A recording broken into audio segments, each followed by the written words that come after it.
Environment Canada says Mother Nature is lending a hand ahead of wildfire season across the province. Armel Castleton, a warning preparedness meteorologist, says this year compared to 2021 is looking a lot more positive. So last year this time, we had already gone through several months of sometimes warmer, but definitely drier conditions in the interior and for much of the spring. Environment Canada considers spring to run March through May, and Kelowna and Vernon both saw their driest months on record. Kamloops and Penticton were also near breaking dryness records last year. Following that into April, we saw continued dry and warm conditions, and of course by May we saw extremely dry conditions.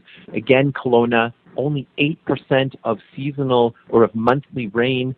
Only 3.5 millimeters fell in the month of May. So big differences between this year and last year. June was obviously a bit of a crazy month. It was, there's not enough hyperbole to really describe it with the heat event that we saw at the end of the month, but also overall very dry and extremely warm. This year, Mother Nature appears to be doing her part to help. When we look at this year, 2022, we do see a bit of a dry March, but not extraordinary, and a little bit warmer. And then when we get into April, really after the first week, we've been stuck in a very stable pattern that has delivered very cool conditions.